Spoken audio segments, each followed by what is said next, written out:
What is going on, everybody? Welcome back to another edition of the Daily Dose with Dylan Davis, brought to you by the Painted Lines Network, as we are streaming to you guys live through TPL's YouTube and Twitter pages. So if you're new to the channel, please hit that subscribe button on the Painted Lines YouTube channel. And if you are new here, we also streaming to you guys live through DSM Media's Twitch account. So please give us a follow here at DSM Media on Twitch, subscribe to our YouTube channel, and let's get right down to business. As today I'm with my man George Ryder. Give him a follow on Twitter as well @_ George Ryder, and it's going to be a fun show, dude. I had to start it a minute early because I just couldn't wait to talk to you Atlanta Hawks fans that have been in my mentions in the comments the other day on Monday's show. I don't expect to see them here in the comments today, George. I think it's more just of a hopeful feeling that they still have that false bravado. All that false bravado they had after the Knicks series, all that false bravado after they win game 1.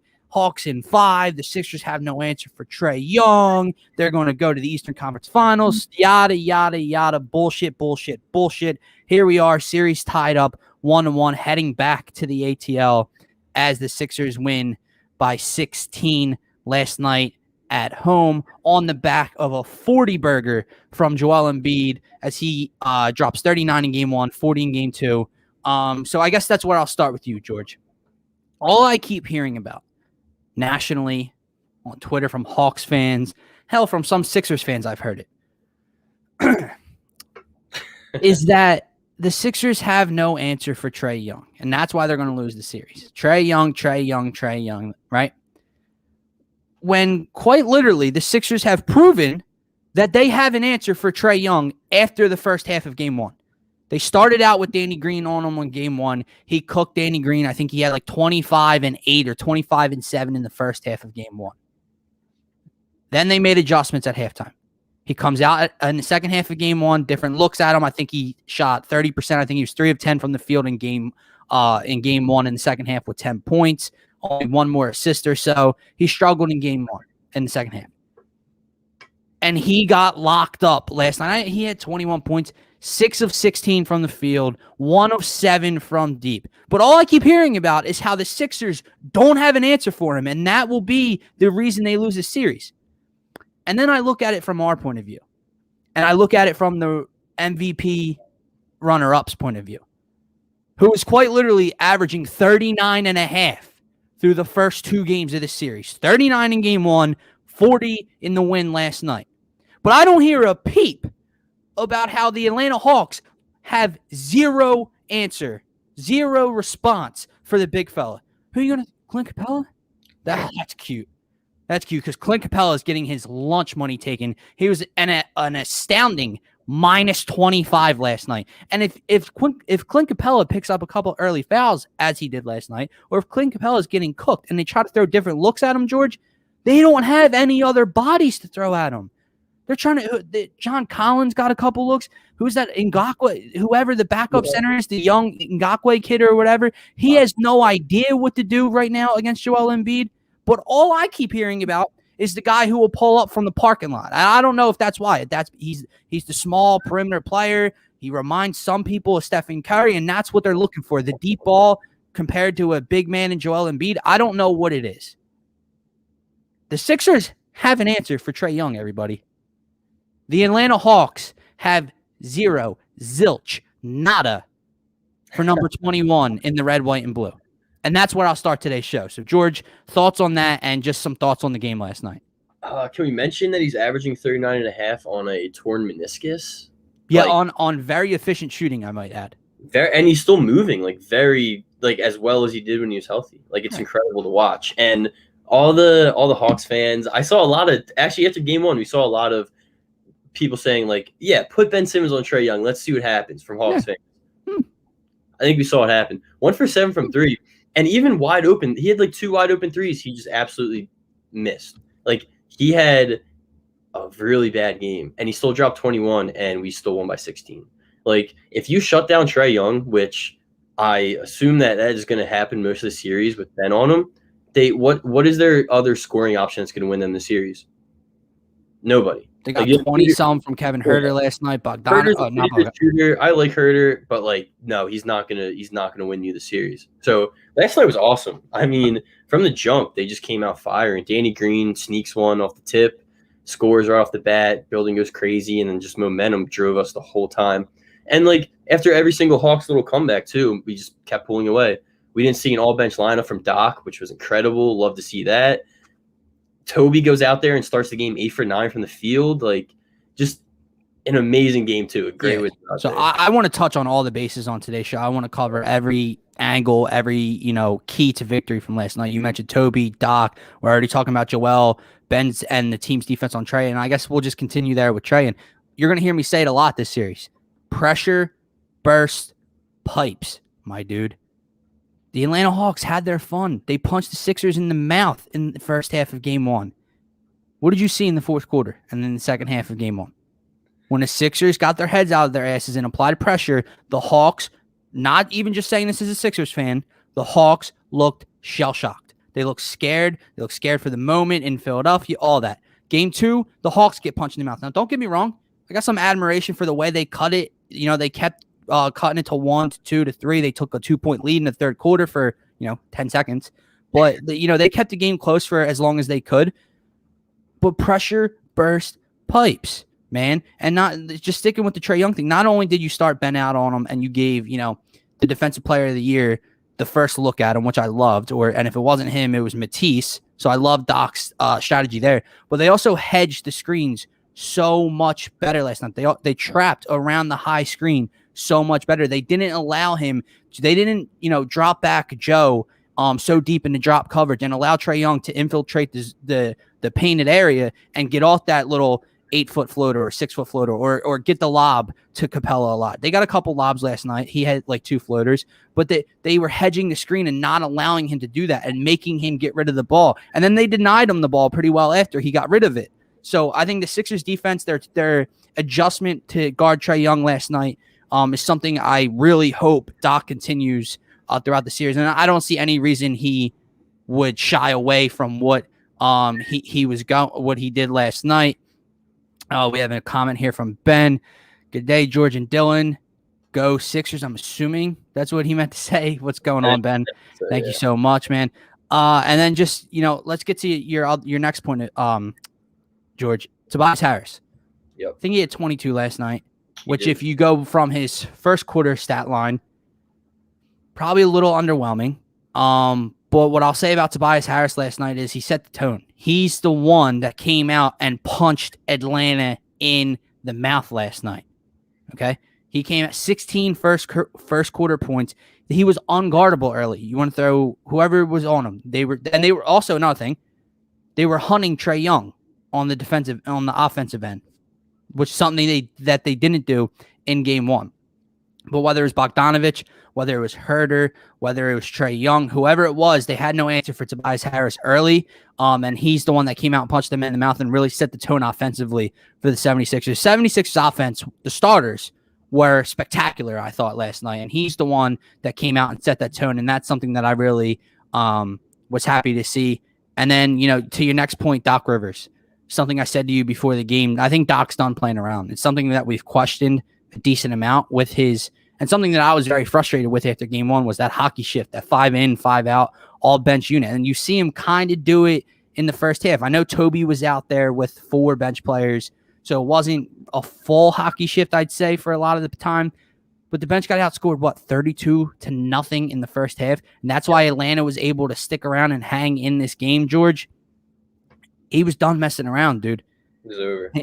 I think he ran 7 in the second half. I know later in the game, guys got the play or whatever, but it was Matisse was coming in and out to play defense on Trae Young.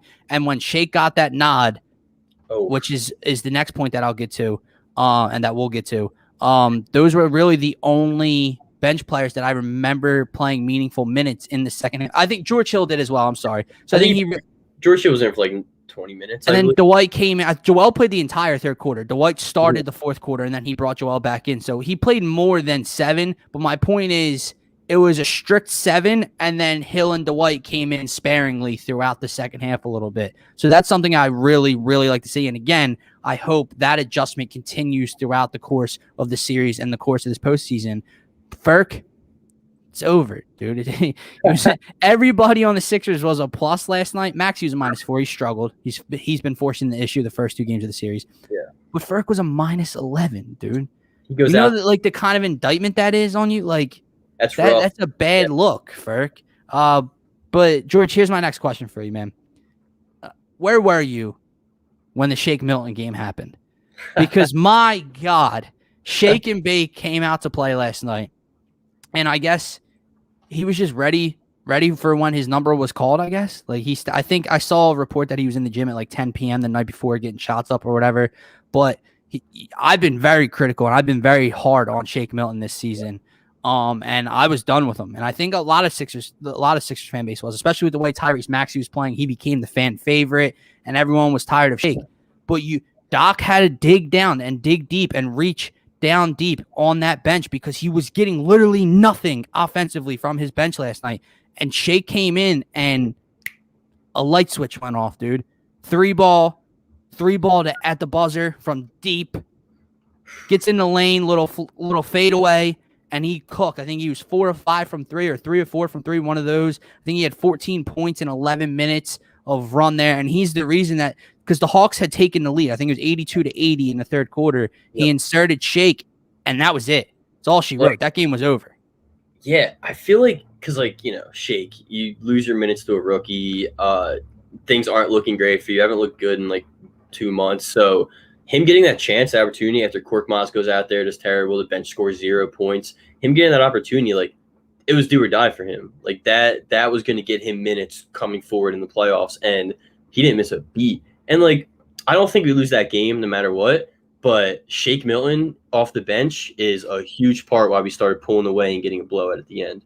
Like, him coming out there and just absolutely setting the building on fire. 4 for 5 from 3, and that buzzer beater just – after that buzzer beater, it was over. And I feel like we all felt that. Like, after that buzzer beater, momentum just switched completely. It was – the Hawks were out of it. Shake Milton talking the talk, walk into the bench.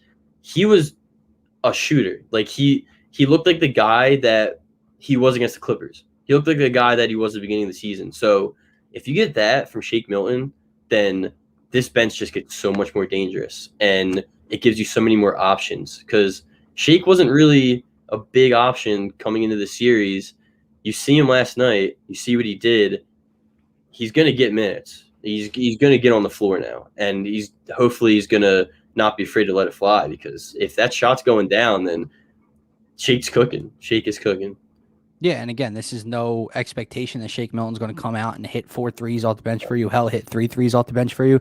But it changes a lot, dude. I'm not saying he's some sort of, you know, missing piece or the X factor to make a title run here. But when you're seeing the bench struggle so damn much on the offensive end of the floor, he's the guy. He was supposed to be the guy all year. That's 6, and now it's just that pairing with George Hill makes it so much more easy if Shake can score and contribute offensively.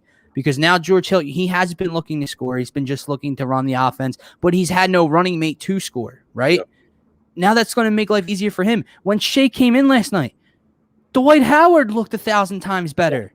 I swear to God, everything changed with that bench. It's going to be huge. It's going to be critical to see if he can keep that up. And again, I'm not saying on those type of shooting numbers or anything like that, but just providing offense off the bench and not getting killed. Because in the first half, dude, the minutes without Embiid on the floor, the Sixers were a -16.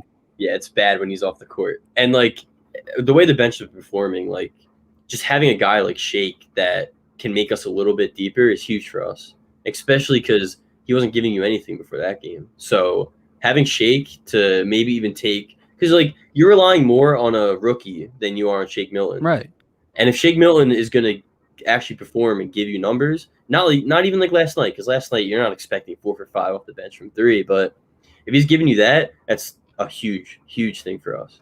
No, I'm with you, man. I just think, and, you know, other few, you know, pieces to look at from last night's game. Seth Curry was great offensively. He has been for most of this playoffs so far. I think he hit 5 threes. He was 5 of 6 from 3 or so, but he got hunted defensively, and that was something to keep an eye on.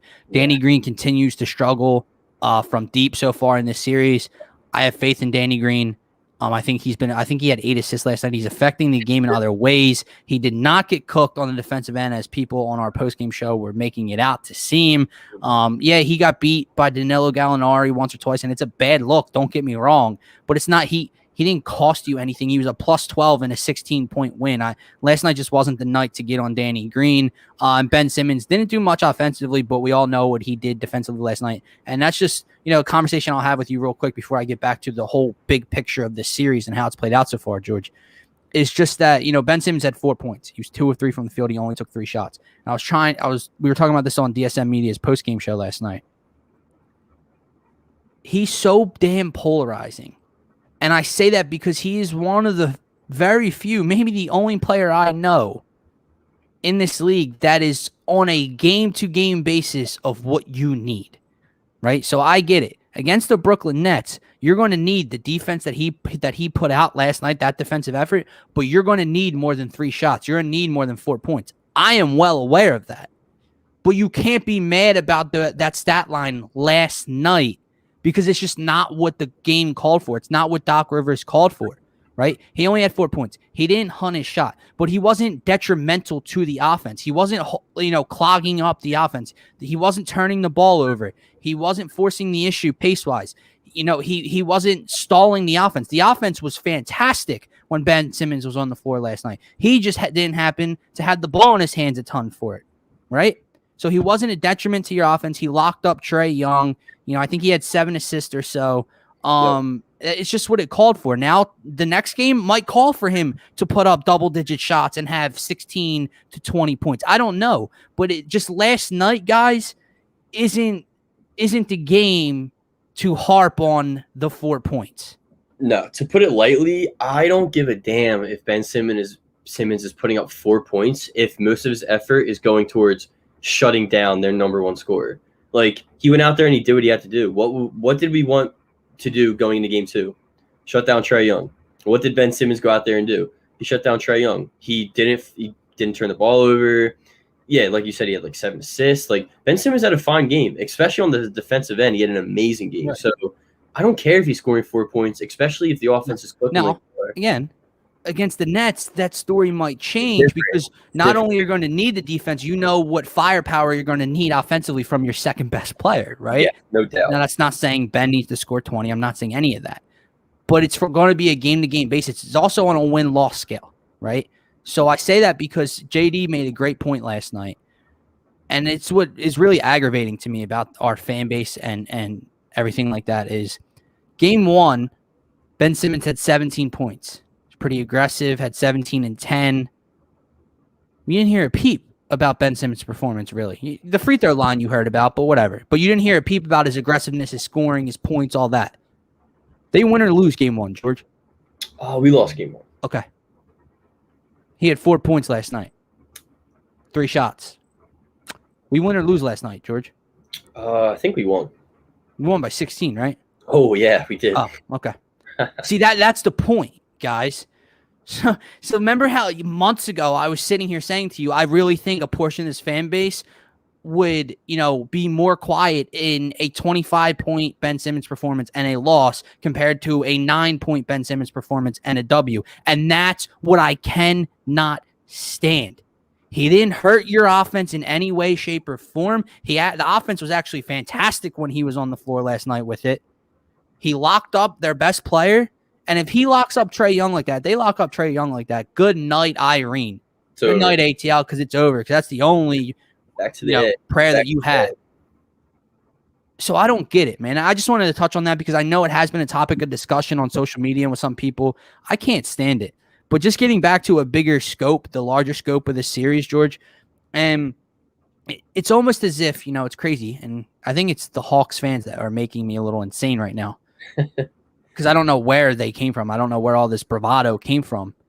But it's almost as if, if the Hawks don't hit 23s, it's almost as if the Sixers, don't get 0 points from the bench, it's almost as if the Sixers don't turn the ball over 9 times in a quarter and let up 42 points in a quarter, they're going to beat the Hawks.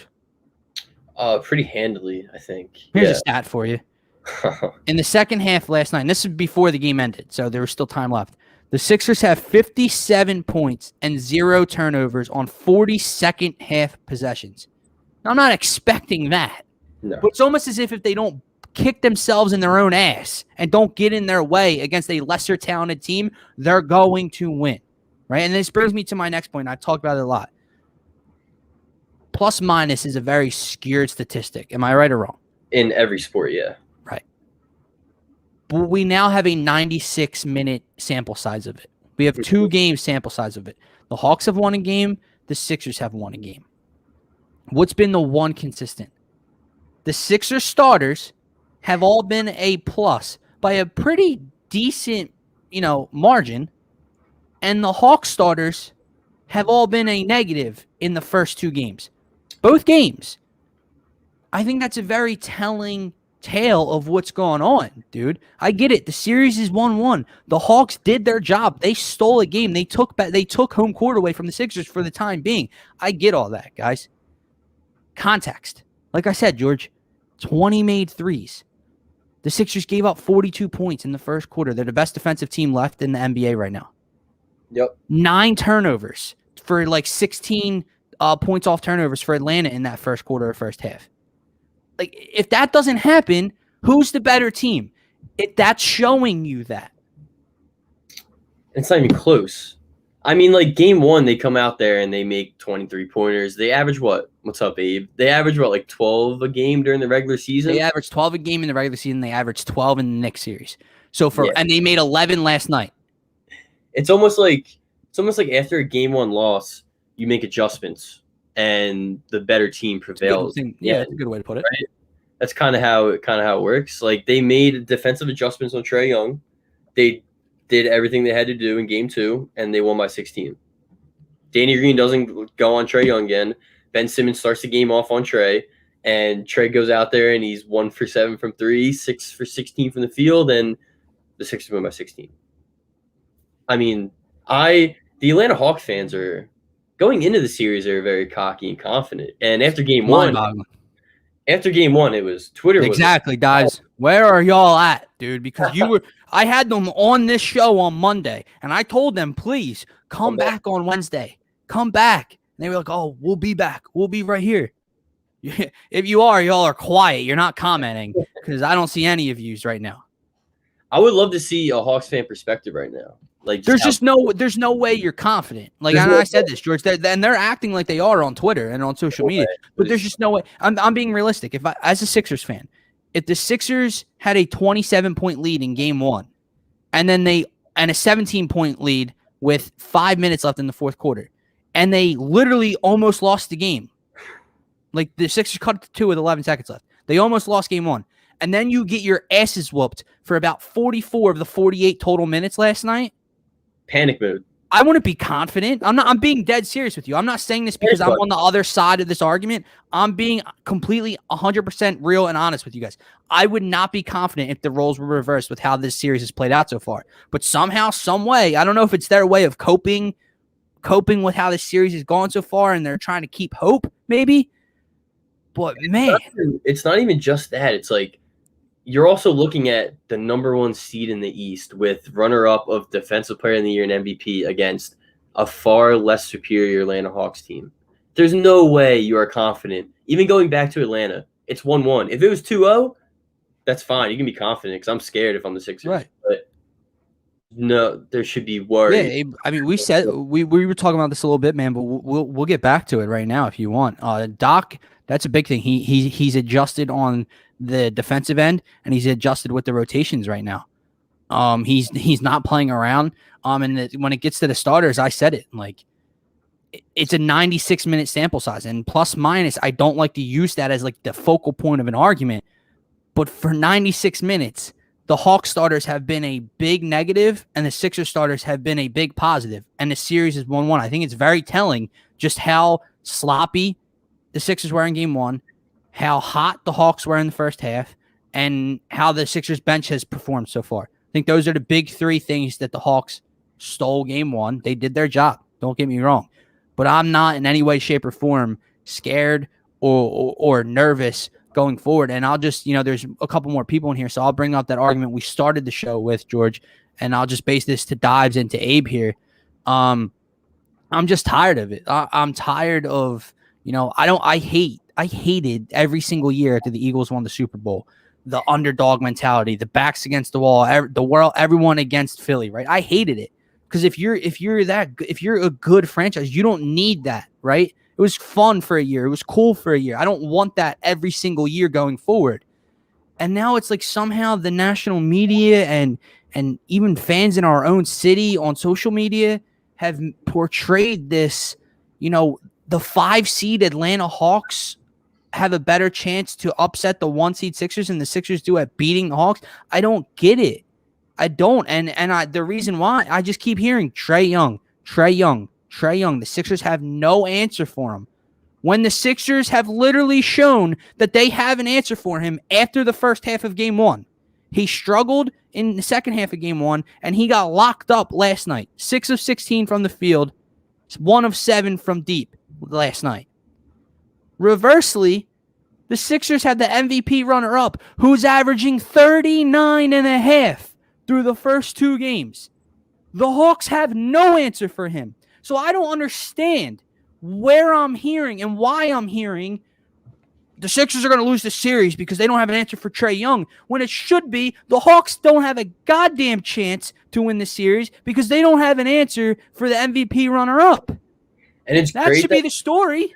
It's great that Clint Capella was very gassed up after that Knicks series too. It was like, this guy's playing so good defensively, like he could minus 25 last night. 20, like there's no answer for Joel Embiid on that team. Do you want your lunch money back, bro? Like take it. And I said it's not even just Capella. They have nothing to throw at him. The Wizards had nothing to throw at him, but the Wizards at least had 3 bodies to throw at him. The Hawks don't. Capella's not a match to begin with, right? I get he led the league in rebounds. That's very cute. He brings nothing offensively outside of that lob threat. Literally nothing, George. No, you can't show me one skill. You can't show me one offensive skill he has in his bag outside of catching a lob from Trae Young. Okay, defensively, he's not a match for Joel Embiid. And then, like I said, you're either going smaller with John Collins on him, or they're bringing in that young kid. I forget who it is. Gint was talking about him last night. Yeah, Ngakwe. Yeah. I don't know. They have no answer for him. Yeah, no. And so I'm so freaking confused. And then, I don't really want to give them any attention and give them any credit. And obviously, they're on a much larger scale. So who the hell cares if Dylan Davis on the Daily Dose is, ragging them? But it's just so frustrating to me when I hear these people on a national scale, a la Kendrick Perkins, who was picking Joel Embiid for the MVP, who was saying that the Sixers have a chance to beat the Brooklyn Nets and win the NBA Finals probably 2 to 3 weeks ago. Then he said we were going to struggle against Washington. That didn't happen. And now today he's doubling down and continuing to say we're going to lose to the Atlanta Hawks. People are saying Tobias Harris has to average 30 to beat the Atlanta Hawks. Guys, what happened? What happened to the narrative that, the 1 seed was so important? Because we get the Wizards, we get the 8 seed, and then we get the winner of the Knicks and the Hawks. And the Hawks are better than people thought. Don't get me wrong. But because they won 1 game, 1 half really, they're going to upset the Sixers 4 times? Dude, I don't want to sound cocky, but it's a cakewalk. We're not losing to the Atlanta Hawks. We're not losing a series. Even after game 1, we are not losing to the Atlanta Hawks. This series might go 6, and that's the most it's going to go. I think it'll go 6. Yeah, it's not going 7. There's no way in hell it goes 7. The Hawks have to win one of the next 2 games. That's what I'll give them. If they lose both in Atlanta, it's over in 5. It's a gentleman's sweep. Yep. I can see them winning one of the next 2 in Atlanta. Comes back to Philly. Sixers win 3-2, and then Atlanta's done. It's hard for me to say, unless the Sixers, shoot themselves in the foot or, God forbid, an injury to one of our big players happens. I don't know how the Atlanta Hawks overcome the pressure. When the Sixers apply pressure, they're shell-shocked. It's been proven. That dive stat it's a nice stat. I like that. Let's see. This is his favorite stat from yesterday on Trae Young. Touches, regular season 85.7, Knicks series 86.8, Sixers game 2 45. No, He says the Sixers deserve a ton of credit for denying Trae the ball and making him. Yeah, we mentioned that earlier, right? I think not only did they hedge the high screens better, they trapped better coming around the screen. They didn't allow him to get into the painted area with Joe at low and drop coverage for that floater or lob. They hedged those screens and made him, get rid of the ball. And then, like Dibe said, they did a great job, and that stat proves it. Ben, Matisse, whoever was on him, did a great job of denying him getting the ball back. Yeah, and that's exactly what we needed, right? Because that floater game and that lob game, it is good. It is it's a great asset for him and Capella and whoever else. But if you're forcing him to take those parking lot 3-pointers, or with Ben is just so much bigger than him, first of all, and it's just great to see. And if they and I hate to say it, if the refs let him play. Wow.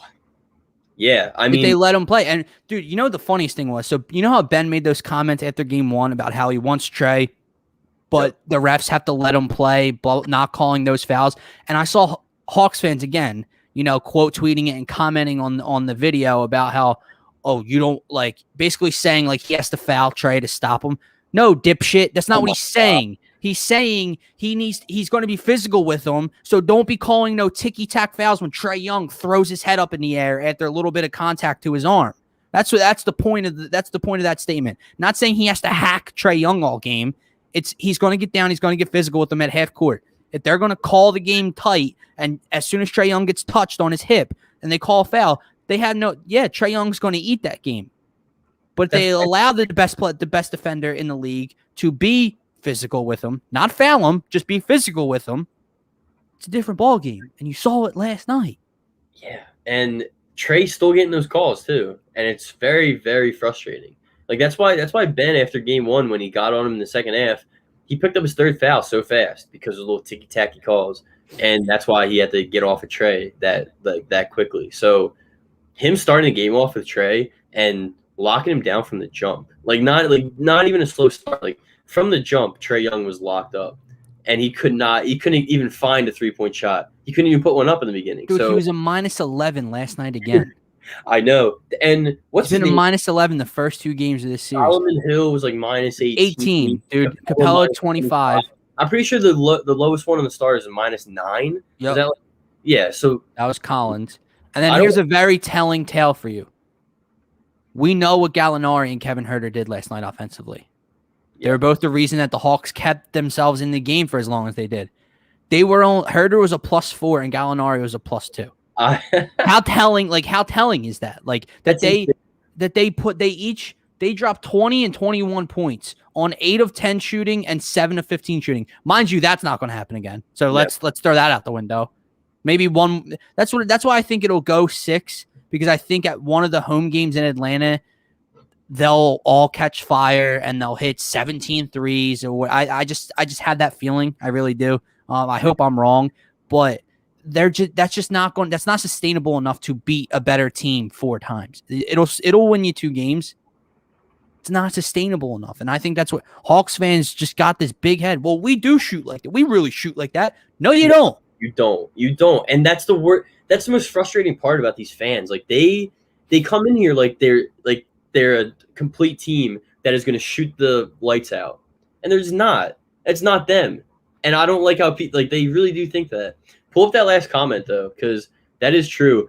We saw a lot of lobs getting tipped and taken from them, which was huge, because game 1 you didn't see it as much. So that was awesome. That was very true.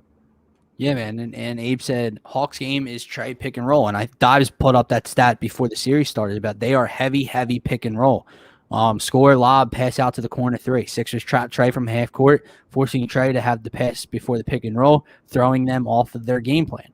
And then again, they denied him to get the ball back after that. They made other guys. And listen, the national broadcast, that the pre and post and halftime show, meaning Shaq, Kenny, Charles, don't get me wrong, they're ultra annoying. But I think Kenny, was showing. I don't know if you saw the halftime show or not, George, or anybody watching. I'll switch to you. Kenny showed a great he detailed a great thing on the board about the Sixers defense, about how these these Hawks players, they're finishers. They're not playmakers, right? So meaning Trae Young's the playmaker, and when he gets to dribble drive around that pick and roll, and he's hitting Bogdanovich in the corners, he's hitting Herter, he's hitting John Collins, he's hitting Capella for a lob. They're finishers, and that's why they were so deadly against the Sixers in Game 1. They're not playmakers. So you force Trae to get the ball out of his hands early. Now Bogdanovich has the ball at the top of the key one-on-one. Now John Collins has the ball in the low post with his back to the basket.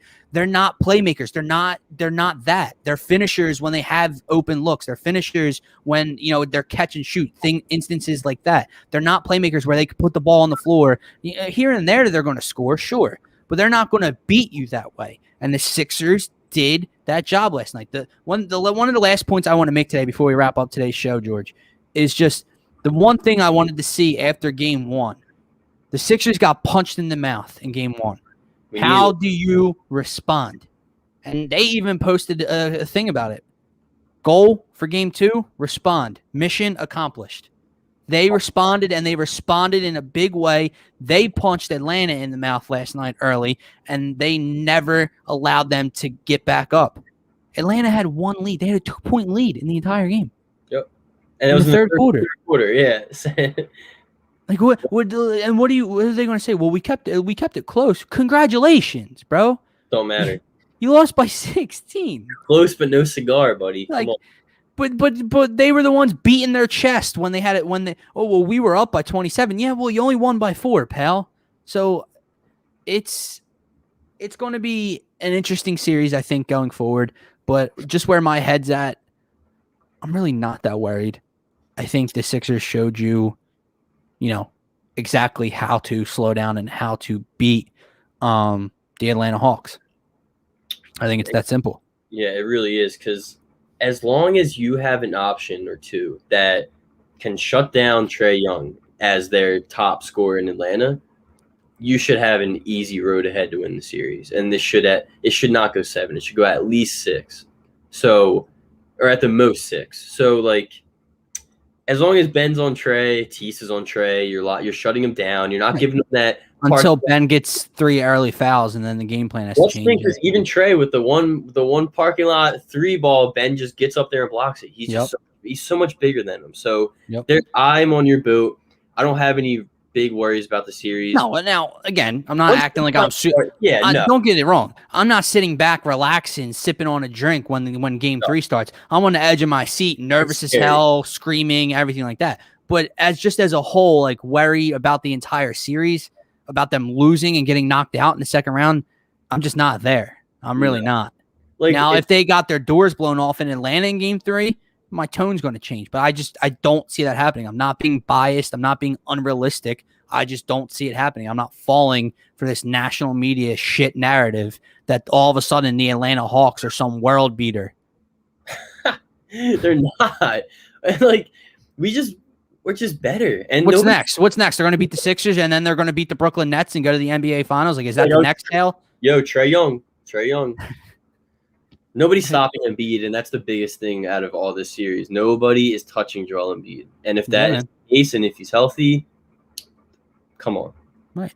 And you're not going to have a night where Joel shoots 6 for 20. I really don't see that happening. So I'm chilling. I'm cool. I'm going to say Sixers in 6, but if they win both in Atlanta, it's Sixers in 5. For myself, you can give me a follow at DylanJD98. My man George, thank you so much for coming on and filling in today at _George Ryder. He is a part, guys, of DSM Media and the Painted Lines here. So please hit that subscribe button on TPL's YouTube, Twitch, and Twitter accounts, and please subscribe to DSM Media's YouTube and Twitch accounts. We're also on TikTok, so go follow our TikTok at DSM Media. Have a nice night. Go Sixers. Ring that bell. Play that song.